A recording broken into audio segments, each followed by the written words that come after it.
Good morning, class 7th students. Welcome all again to your social studies classes. Today we are going to start a new chapter and that is from the unit of civics. ठीक है बच्चों, आज हम लोग civics से एक new chapter start करने जा रहे हैं। कौन सा चैप्टर है? Chapter number 3। आप लोग का छूटा था ना चैप्टर नंबर 3, तो हम लोग पहले चैप्टर नंबर 3 को ख़त्म करेंगे, फिर उसके बाद हम लोग चैप्टर नंबर 4 हम लोगों ने ख़त्म कर लिया है और उसके बाद हम लोग चैप्टर नंबर 5 पे आ जाएंगे। तो सबसे पहले आपको पढ़ना होगा चैप्टर नंबर 3 जो कि आपका छूटा हुआ था। चैप्टर नंबर 2 के लॉन्ग आंसर्स भी आपके छूटे हुए हैं, वो आपको पीडीएफ फॉर्मेट में मिल जाएगा। और बच्चे जो भी हैं वो यूट्यूब पे, जैसे आपने ये वीडियो देखा, फिर अगर आपको कुछ पूछना है या फिर अगर कोई प्रॉब्लम है या फिर कोई चैप्टर कंप्लीट नहीं है, चाहे कुछ चीज़ छूटी हुई है, तो आप इसी वीडियो के नीचे आप कमेंट करोगे, ठीक है? तभी तो हमें आपकी प्रॉब्लम्स समझ में आएंगी। तो आज हम लोग एक न्यू चैप्टर शुरू करने जा रहे हैं। उस चैप्टर का नेम क्या है? How the state government works. तो इस चैप्टर में आपको क्या पढ़ना है? अबाउट स्टेट गवर्नमेंट, कैसे स्टेट गवर्नमेंट काम करती है। क्लास 6 में आपने पढ़ा है ना बेटे, क्या होता है? जो हमारी गवर्नमेंट है, सरकार है, वो अंडर 3 सेक्शंस पे काम करती है। चलिए थोड़ा सा पहले इंट्रोडक्शन ले लेंगे इस चैप्टर के बारे में। सबसे पहले तो सारे बच्चे बुक ओपन करके आ जाएंगे पेज नंबर 299 पे। तो first of all everyone should open your book and come to page number 299. So in this chapter we are going to study about the state government, that how it works and how it manage the welfare of the people. Okay, so in focus हमें क्या क्या पढ़ना है इस chapter में? Accountability, about the state legislature and the functioning of the government. Okay, in class 6 you had read that the government works at 3 levels. आप लोगों ने क्लास 6 में पढ़ा था कि जो हमारी सरकार है वो कितने लेवल्स पे काम करती है? 3 लेवल्स पे। तो हमारी जो गवर्नमेंट है वो कितने तरीके से, कितने स्टेजेस पे काम करती है? 3 तरीके से। कैसे? At the national level, eight the state level and at the local level. National level जो हम लोग, जिसको हम लोग क्या समझते हैं? सेंट्रल लेवल पे, ठीक है? स्टेट लेवल जो हमारे स्टेट गवर्नमेंट्स हो गए, जैसे सेंट्रल लेवल मतलब क्या हो गया? उसके अंडर में सारे क्या हो जाएंगे? सारे स्टेट्स आ जाएंगे। जैसे यूपी भी आ गया, एमपी भी आ गया, ठीक है? आपका राजस्थान भी आ गया, गुजरात भी आ गया। दैट मीन्स वो पूरे ऑल ओवर कंट्री पे वो उसका सरकार रहेगी और वो गवर्न करेगा। जो नेशनल गवर्नमेंट है, जो स्टेट गवर्नमेंट है वो सिर्फ पर्टिकुलर उसी स्टेट में रहेगा। सपोज यूपी की स्टेट गवर्नमेंट है, ठीक है? उत्तर प्रदेश की स्टेट गवर्नमेंट है, ठीक है ना? हमारे जो चीफ मिनिस्टर है यूपी के वो कौन है? श्री योगी आदित्यनाथ। तो वो क्या कर रहे हैं? वो यूपी सरकार को देख रहे हैं, दैट मीन्स उत्तर प्रदेश सरकार को वो देख रहे हैं, वो गवर्न कर रहे हैं। तो वो क्या कर रहे हैं? State government. अच्छा, उसके बाद थर्ड नंबर क्या आता है? लोकल। लोकल गवर्नमेंट कौन सा होता है? जो हम लोग गांव में देखते हैं, है ना? लोकल गवर्नमेंट, जैसे पंचायती राज सिस्टम में आप लोगों को लोकल गवर्नमेंट के बारे में पढ़ने को मिलेगा। तो यहाँ पे हमें अभी इस चैप्टर में स्टेट गवर्नमेंट के बारे में पढ़ना है। तो देखिए यहाँ पे क्या लिखा हुआ है? You had learn that local governance in India is based on the Panchayati Raj system, ठीक है? जो लोकल गवर्नेंस है, आपको पता है पंचायती राज सिस्टम पे, जो कि गाँव में आपको देखने को मिलेगा। A 3-tier system with the जिला परिषद at the district level, block at the middle level and village panchayat at the lowest level. अब जो लोकल गवर्नमेंट है वो भी अपने आप में 3 पार्ट्स में डिस्ट्रीब्यूटेड है।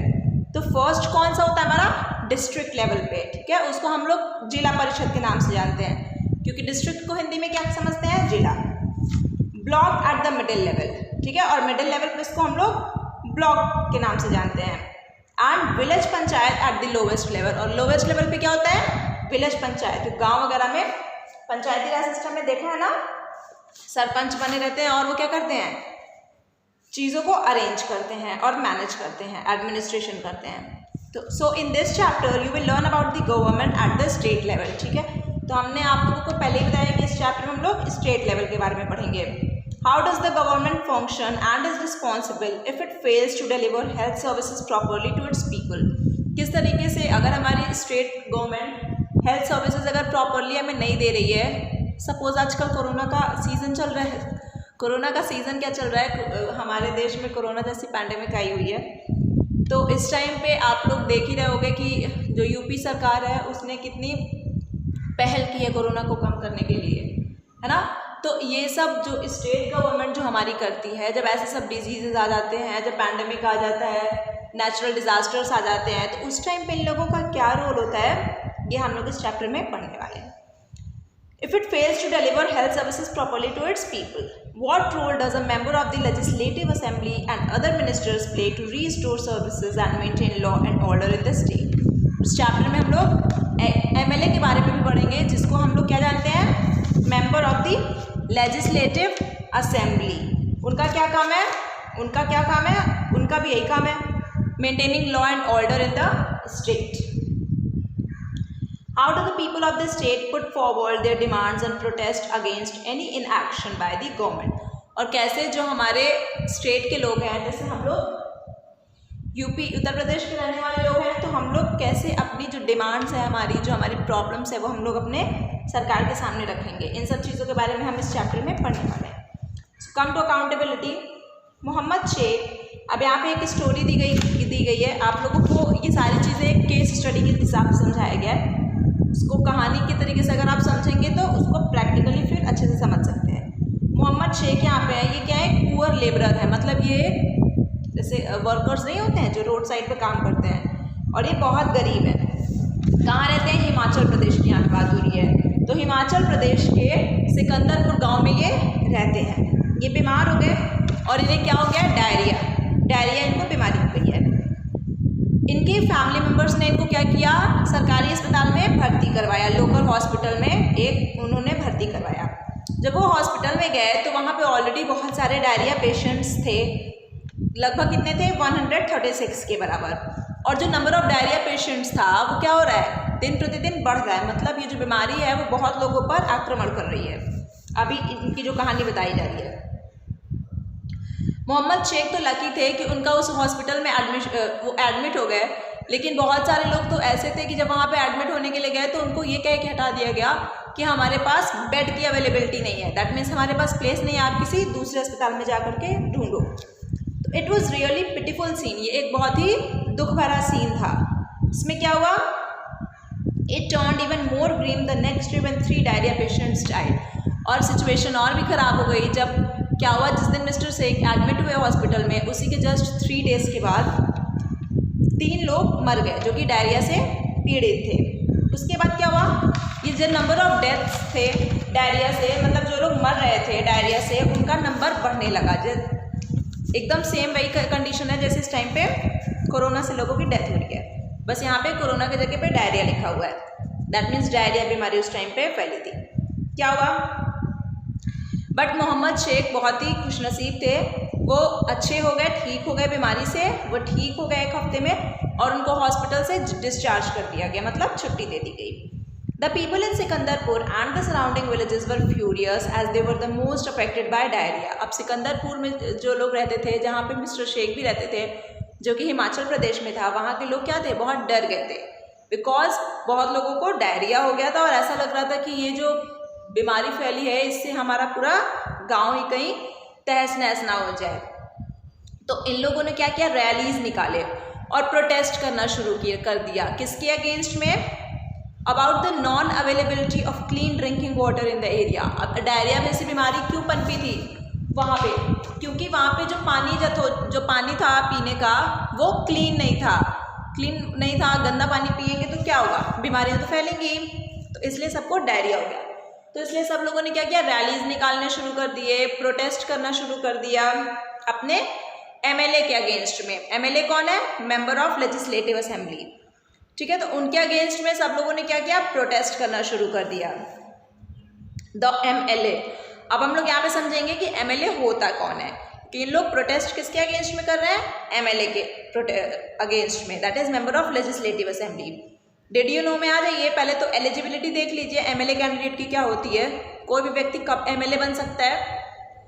To qualify to be an MLA candidate, the candidate should be a citizen of India, ठीक है। किसी भी व्यक्ति को अगर एमएलए होना है तो उसको सबसे पहले तो भारत का नागरिक बनना पड़ेगा। ऐसा नहीं है कि किसी दूसरे देश से कोई आकर के हमारे देश में एमएलए बन जाएगा, ऐसा नहीं है। हमें सबसे पहले उसको भारत के नागरिकता चाहिए। Be of sound mind. Sound mind मतलब उसका दिमाग जो है वो बिल्कुल सही होना चाहिए, स्वस्थ होना चाहिए। ऐसा नहीं कि वो कोई बीमारी से पीड़ित है या फिर उसका दिमाग जो है पागल टाइप का इंसान, ऐसा नहीं होना चाहिए। Be of sound mind. Sound mind मतलब फुल्ली कॉन्शियस माइंडेड होना चाहिए। Have his name on the voter list. उसका वोटर आइडेंटिटी कार्ड भी होना चाहिए, वोटर लिस्ट पे उसका नेम भी होना चाहिए। Not be less than 25 years of age, और 25 साल से कम का नहीं होना चाहिए।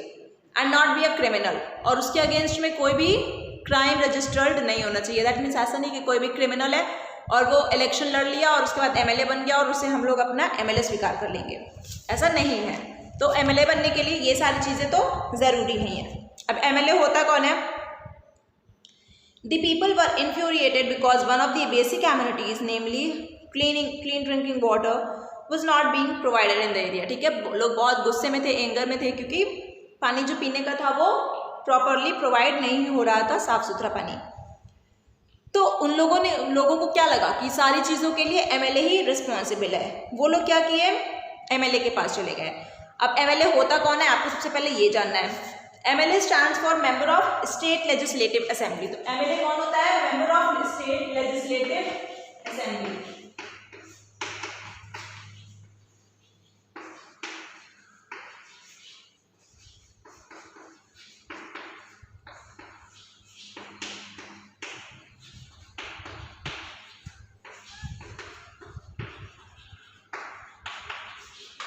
ठीक है ना, यहाँ पे हम लोग स्टेट गवर्नमेंट के बारे में पढ़ रहे हैं, तो इसलिए एमएलए के बारे में हम लोग जानेंगे कि एमएलए कौन होता है।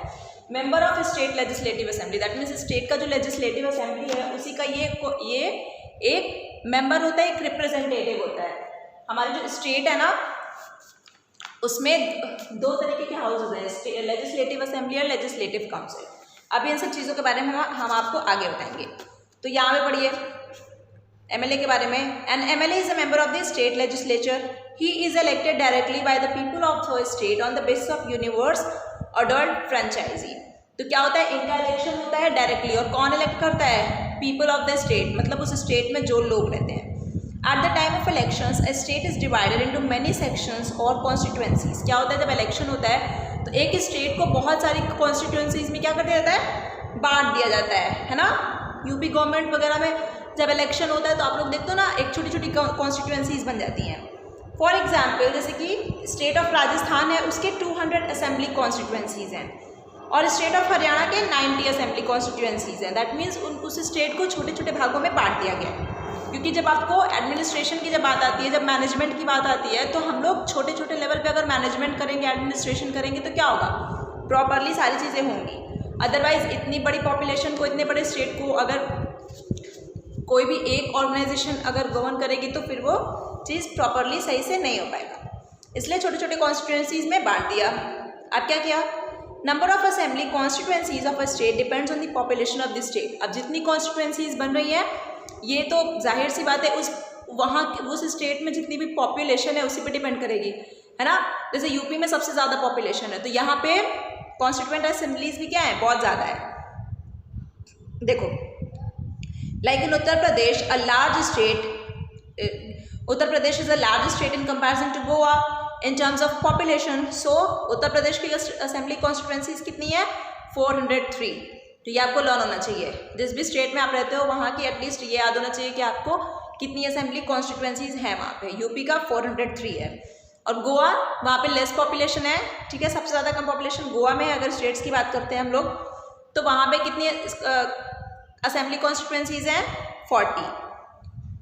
People of a state elect 1 representative for every constituency. अब हर एक कॉन्स्टिट्यूंसी के लिए एक रिप्रेजेंटेटिव होगा, ठीक है, एक मॉनिटर टाइप होगा, तो वही क्या होता है, MLA. These elected representatives from various constituencies are known as MLA. इनको हम लोग मेंबर ऑफ लेजिस्लेटिव असेंबली के नाम से जानते हैं। ये लोग अलग अलग पॉलिटिकल पार्टी से बिलोंग कर सकते हैं।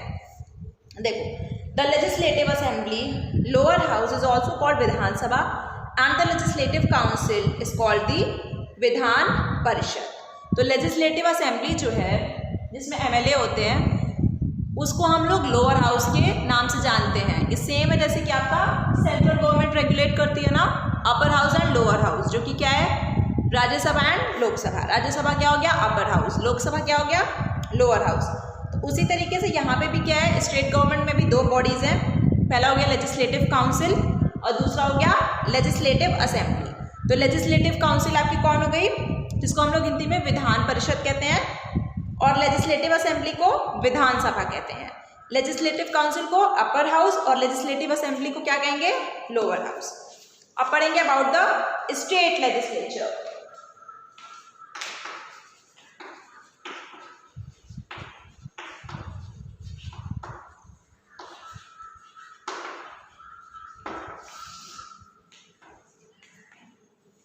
ठीक है, a body which makes law, that means एक ऐसी बॉडी जो कि कानून बनाती है, जो कि लॉज बनाती है। चलो, every state has a state legislature. अब आपको पता चल गया कि हर एक स्टेट में क्या होता है? State legislature. State legislature can be of two types. अब जो स्टेट लेजिस्लेचर है वो दो तरीके का हो सकता है। एक तो unicameral, uni means one, and एक बाइकैमरल। दो वर्ड है ना, यूनि का मतलब ये क्या होता है? Only one. और बाय मतलब क्या होता है?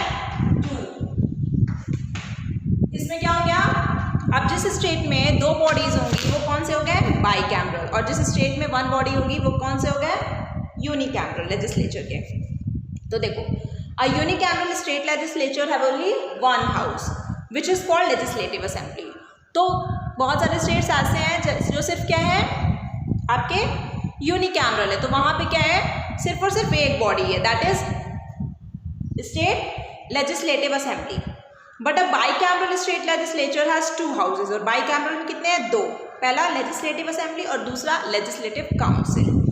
तो अब देखिए यहाँ पे, in a bicameral legislature the legislative council, legislative assembly is also called the lower house and legislative council is called the upper house. आपको मैंने पहले बताया, लेजिस्लेटिव असेंबली लोअर हाउस हो गया जहाँ पे बाइकैमरल लेजिस्लेचर है, और लेजिस्लेटिव काउंसिल जो हो गया वो अपर हाउस। ठीक है, legislative assembly and legislative council function the same way as Lok Sabha and Rajya Sabha. This all I've told you earlier. मैंने पहले ही आप लोगों को बता दिया।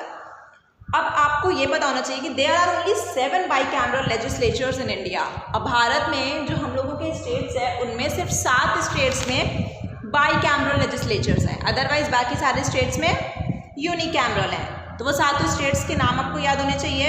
यूपी क्या है? बाइकैमरल है। आप देखो ना यहाँ पे लेजिस्लेटिव असेंबली भी है और लेजिस्लेटिव काउंसिल भी है। उसके बाद बिहार, ये ज़्यादातर उन्हीं स्टेट्स में होंगे जहाँ की पॉपुलेशन ज़्यादा है, क्योंकि वहाँ पे एडमिनिस्ट्रेशन करना भी थोड़ा टफ हो जाएगा ना, क्योंकि पॉपुलेशन ज़्यादा है। तो कौन कौन से स्टेट्स हो गए? UP, Bihar, Maharashtra, Karnataka, Andhra Pradesh, Telangana and Jammu and Kashmir.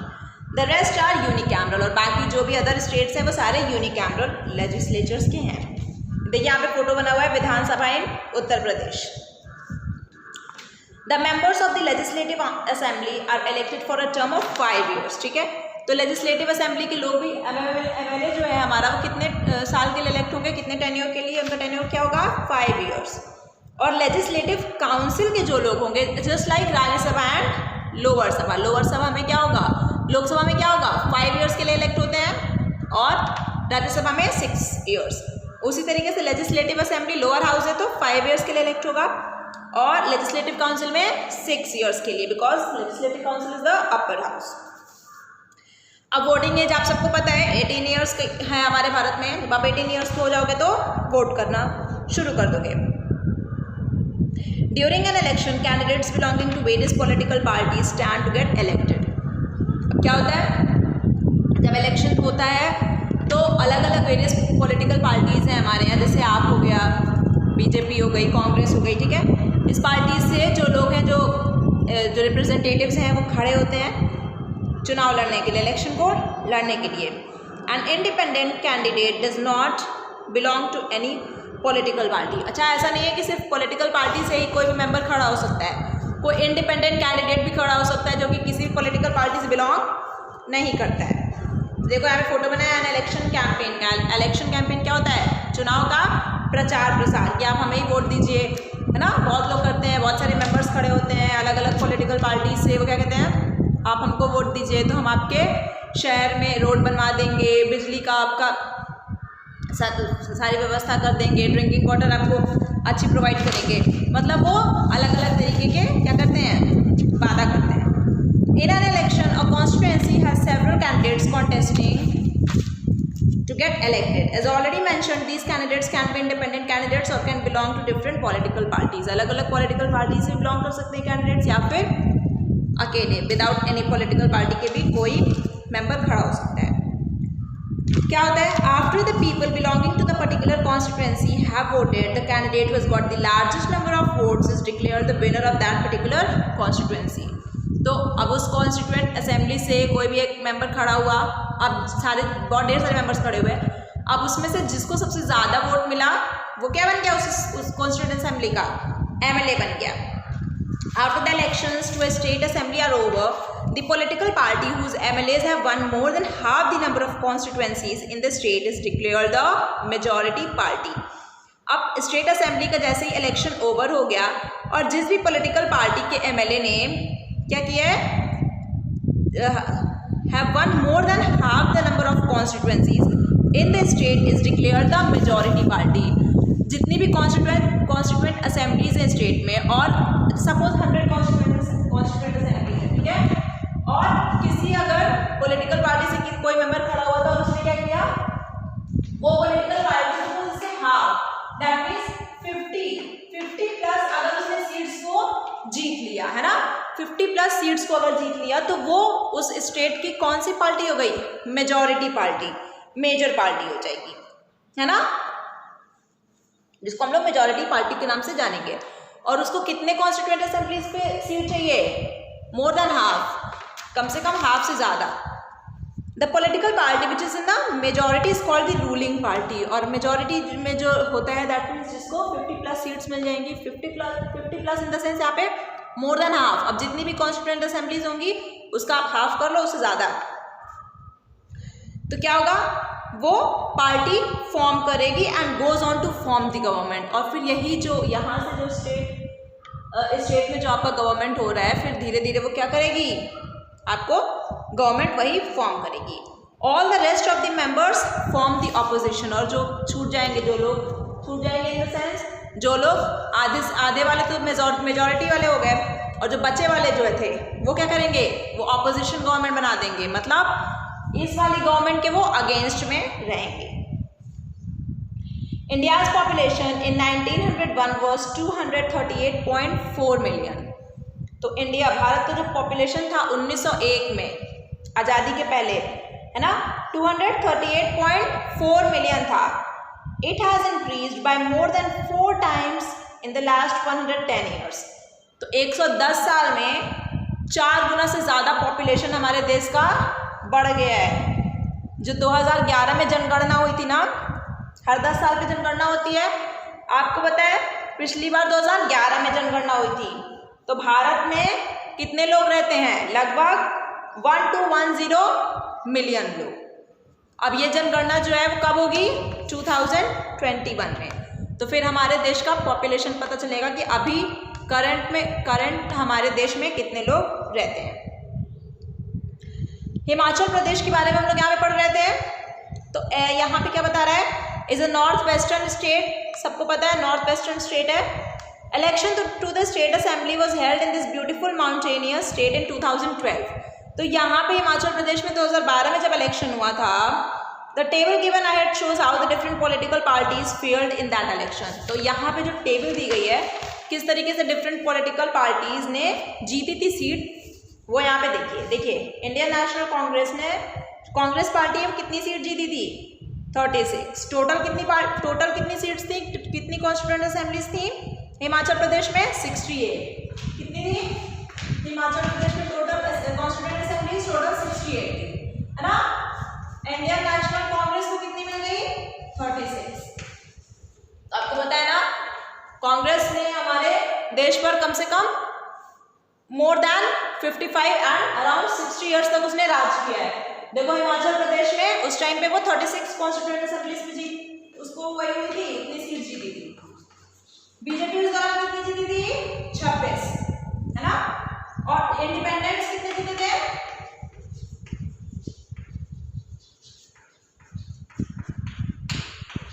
5 और हिमाचल लोकहित पार्टी सिर्फ एक ही जीती थी। हिमाचल लोकहित पार्टी सिर्फ एक सीट जीत पाई है ना। तो यहाँ पे जो हिमाचल प्रदेश में जो चुनाव हुआ उसमें मेजॉरिटी पार्टी किसकी हो गई? इंडियन नेशनल कांग्रेस की। देखो टोटल 68 है ना, इसका हाफ अगर करोगे कितना आ गया? 34 हो गया। तो अब 34 से ज्यादा सीट्स इंडियन नेशनल कांग्रेस के पास आई, मतलब ये कौन सी हो गई? Ruling party. ये आगे चल के गवर्नमेंट फॉर्म करेगी। चलो, a debate in the legislative assembly. अब यहाँ पे एक डिबेट दिया गया है। डिबेट मतलब वाद प्रतिवाद। अगर आप कुछ किसी से बोल रहे हो तो उसके अगेंस्ट में कोई बोल रहा है, ठीक है, फिर आप उसकी बातों को सहमत नहीं हो उन बातों से और अपना व्यू रख रहे हो, तो ये क्या हो गया? एक तरीके का डिबेट हो गया। तो लेजिस्लेटिव असेंबली में जो अलग अलग एमएलएज हैं वो यहाँ पे डिबेट कर रहे हैं। किस बारे में डिबेट करेंगे? अब जिस बारे में हम लोग इस चैप्टर में जिस जहाँ से शुरुआत की थी, कहाँ से शुरुआत की थी? मिस्टर शेख को डायरिया हो गया था, मतलब उस हिमाचल प्रदेश में क्या हुआ था? गाँव में वो जो जगह थी वहाँ पे डायरिया पेशेंट्स डायरिया से लड़ रहे थे और इस वजह से एमएलएज में क्या होने लगा? आपस में डिबेट हो रहा है। तो चलो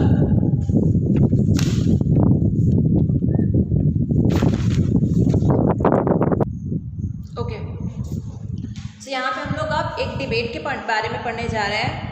जैसा आप लोगों ने देखा है ना, जैसे टीवी पे राज्यसभा और लोकसभा एक चैनल आता है, तो वहाँ पे आपको दिखाया जाता है कि लोकसभा में कैसे बहस चढ़ती है अलग अलग पार्टीज़ के बीच में, ठीक है। ऑपोजिशन पार्टी के जो पर्सन होते हैं वो कुछ और बोलते हैं किसी भी एक टॉपिक के बारे में, और जो गवर्निंग पॉलिटिकल पार्टी है वो कुछ और बोलती है। तो इसी तरीके से लेजिस्लेटिव असेंबली में भी डिबेट होता है।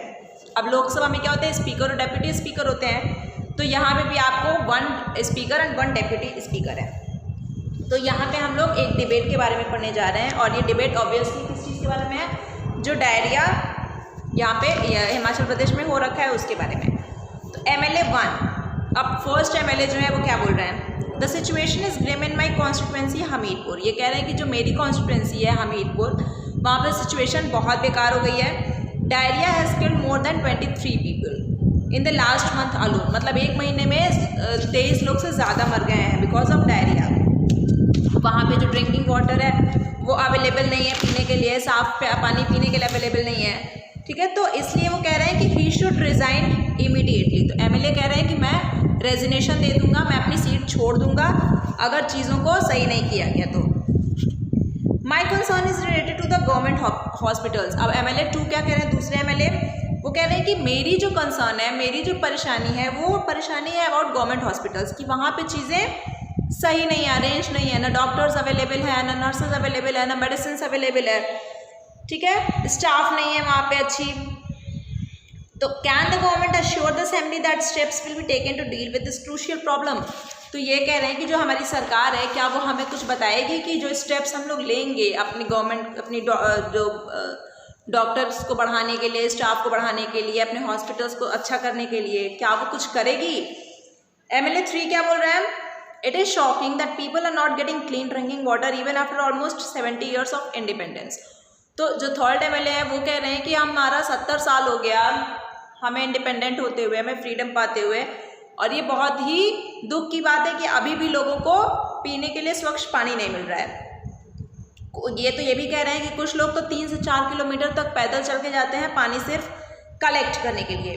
तो can the government provide the details about the number of wells and ponds which have been cleaned and disinfected in the last 6 months। तो इनकी क्या डिमांड है? ये कह रहे हैं कि हाँ गवर्नमेंट हमें पूरी अकाउंट्स, पूरी डिटेल प्रोवाइड करे कि कितने कुएँ जो हो गए, पॉन्ड्स हो गए, इनको साफ करवाया गया है पिछले 6 महीनों में। अब चौथे MLA क्या बोल रहे हैं? My esteemed colleagues are exaggerating the problem. ये कह रहे हैं कि जो कलीग्स हैं, जो मेरे साथ हैं, जो अदर MLAs हैं, वो क्या कर रहे हैं? अपने प्रॉब्लम्स को बहुत ज़्यादा बढ़ा चढ़ा के बता रहे हैं। This is being done purposefully just to disturb the proceedings of the assembly. ये कह रहे हैं कि असेंबली की कार्यक्षमता को घटाने के लिए ये लोग ज़बरदस्ती चीज़ों को बढ़ा चढ़ा के बता रहे हैं। ये क्या बता रहे हैं? ये प्लस पॉइंट्स बता रहे हैं अबाउट द गवर्नमेंट। कह रहे हैं ये कि गवर्नमेंट ने बहुत सारे मेजर्स लिए हैं, जैसे कि ORS पैकेट्स डिस्ट्रीब्यूट करवाया, क्लोरीन टैबलेट्स डिस्ट्रीब्यूट करवाया, और government has plan to establish 100 hand pumps. ये भी बोल रहे हैं कि 100 hand pumps in the next 6 महीने में हम लोग लगवाएंगे। तो ये अपने गवर्नमेंट के बारे में पॉजिटिव चीज़ें बता रहे हैं। अब 5th MLA क्या बोल रहे हैं? Honourable speaker, I as the leader of opposition. अब ये कौन है? लीडर ऑफ ऑपोजिशन है, मतलब जो मेजॉरिटी में पार्टी आई थी ना वो नहीं, इसके अगेंस्ट में जो पार्टी जैसे बीजेपी हो गई, कांग्रेस के अगेंस्ट कौन था? बीजेपी, इंडिपेंडेंस, ठीक है, ये सब लोग बोल रहे हैं। इनमें से कोई एक MLA बोल रहे हैं। ये क्या कह रहे हैं? The health minister must realize that most of the government hospitals have poor facilities, as one of my colleagues had just stated. कि हाँ सिचुएशन कंट्रोल में नहीं है डायरिया की, बहुत ही क्रूशियल चीज़ें हो रही हैं, बहुत चीज़ें खराब हो गई हैं। Also many doctors neglect there duty and remain on long leave. ये क्या बता रहे हैं कि डॉक्टर्स क्या कर रहे हैं? अपनी ड्यूटीज़ को फुलफिल नहीं कर रहे हैं और वो छुट्टियाँ ले ले रहे हैं। If there are not enough doctors or other hospital staff in our hospitals, how can we expect the ORS packets or chlorine tablets to be distributed properly in all the affected villages and that too in time? तो ये कह रहे हैं कि जब proper जब जो number of doctors अगर हम लोग इंक्रीज नहीं करेंगे तो जो ORS पैकेट्स हैं और जो क्लोरीन टैबलेट्स जिसका MLA फर्स्ट ने जिसके बारे में बोला था वो कैसे प्रॉपरली डिस्ट्रीब्यूट हो पाएंगे? First, it should provide clean drinking water to the people so that there are no diarrhea cases in the future. इनकी क्या डिमांड है?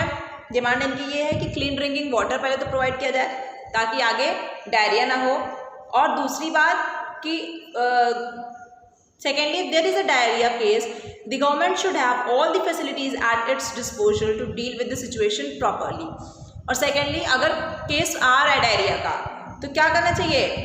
सारी फैसिलिटीज़ आप डायरिया को कम करने के लिए हॉस्पिटल्स में प्रोवाइड कीजिए। अब 6वें MLA क्या बोल रहे हैं? Our government should not be blamed entirely because it was the previous government that did not pay attention to the proper distribution and maintenance of drinking water. अब ये जो MLA बोल रहे हैं वो कौन बोल रहे हैं? मेजॉरिटी पार्टी के, दैट मीन्स रूलिंग पार्टी के। ये क्या कह रहे हैं कि जो अभी हमारी सरकार बनी है, हमारी सरकार पर बिल्कुल भी ब्लेम नहीं लगना चाहिए जो भी चीज़ें ख़राब हो रही हैं उसके लिए। क्यों? क्योंकि जो पहली वाली गवर्नमेंट थी उसने सब कुछ खराब कर रखा है। इनका ही कहना ये है। No importance was given to cleanliness either. क्या कह रहे हैं कि किसी भी साफ़ सफाई को, जब पहली वाली जो सरकार थी उसने साफ़ सफाई पर बिल्कुल भी ध्यान नहीं दिया, सैनिटेशन पर बिल्कुल भी ध्यान नहीं दिया। So all this has landed us in the present situation. और इसी वजह से आज हमारी ये दुर्दशा हो रखी है। But we are not shirking our responsibility. लेकिन हमारी जो जिम्मेदारी है हम उससे भाग नहीं रहे हैं। Public health remains one of the top most priorities. Public health है जो लोगों की हेल्थ है वो हमारे लिए सबसे पहली हमारी प्रायोरिटी है। और इस वजह से हम लोग क्या क्या करेंगे? जो सड़कों पर गार्बेज पड़ा हुआ था उसको हम लोगों ने क्लीन करवाया, ठीक है, और भी हम बहुत सारी सैनिटेशन करेंगे और बहुत सारे स्टेप्स लेंगे ताकि लोगों की परेशानियां दूर हो सके। तो you have just studied about a debate which was conducted in a legislative assembly. तो आपने जो लेजिस्लेटिव असेंबली में डिबेट हुआ उसके बारे में पढ़ा आप लोगों ने। In a democracy MLAs are the working hands of the government. हमारी डेमोक्रेटिक कंट्री है ना, दैट मीन्स डेमोक्रेटिक मतलब हम लोग अपने जो गवर्नमेंट है हमारी वो हम लोग खुद ही चुनते हैं, ठीक है, government for the people and bye the people. तो यहाँ पे क्या है कि जो MLAs हैं वो working hands of the government है। जो भी सरकार बन रही है उनका काम कौन कर रहा है? किसके द्वारा कामों को हो पा रहा है? इम्प्लीमेंटेशन कैसे हो रहा है काम का? MLAs के द्वारा, ठीक है। तो he executes the various laws along with his fellow ministers. The chief minister holds the top most post and is the head of the government. Just like आप सेंट्रल गवर्नमेंट की जब आप बात करोगे तो वहाँ पे क्या होता है? एक प्राइम मिनिस्टर होते हैं, उनके अंडर में कैबिनेट मिनिस्टर्स होते हैं और फिर वो लोग क्या करते हैं? चीज़ों को इम्प्लीमेंट कराते हैं और हमारे देश को पूरा एडमिनिस्ट्रेशन करते हैं हमारे देश पे। उसी तरीके से अब स्टेट गवर्नमेंट की हम बात करते हैं तो जो हेड ऑफ द गवर्नमेंट होते हैं वो होते हैं चीफ मिनिस्टर, ठीक है, लाइक हमारे यूपी के योगी आदित्यनाथ हैं। और उनके अंडर में जैसे कि प्राइम मिनिस्टर के अंडर में कैबिनेट मिनिस्टर्स होते हैं, उसी तरीके से चीफ मिनिस्टर्स के अंडर में MLAs होते हैं। Thus the chief minister and the other ministers form the executive wings of the government। और जो चीफ मिनिस्टर हैं उनके अंडर में जो जैसे कि आपके हेल्थ मिनिस्टर हो गए है ना, एजुकेशन मिनिस्टर हो गए फॉर स्टेट के लिए भी स्टेट का हेल्थ मिनिस्टर अलग है और पूरा सेंट्रल के स्टेट हेल्थ मिनिस्टर अलग है, ठीक है। अब आप पता लगा कि हमें इस वीडियो के नीचे कमेंट करोगे कि हमारे जो सेंट्रल लेवल पे हेल्थ मिनिस्टर है वो कौन है इस टाइम पे और स्टेट लेवल पे जो है वो कौन है, तो ये बताओगे आप हमें। तो इस तरीके से हमारा स्टेट गवर्नमेंट क्या करता है, रेगुलेट करता है हमारे स्टेट को, गवर्न कर पाता है हमारे स्टेट पे और एडमिनिस्ट्रेशन चलता है। चलिए यहाँ तक आपका कंप्लीट हो गया। अब सेकेंड पार्ट में हम लोग पढ़ेंगे about the functioning of the government.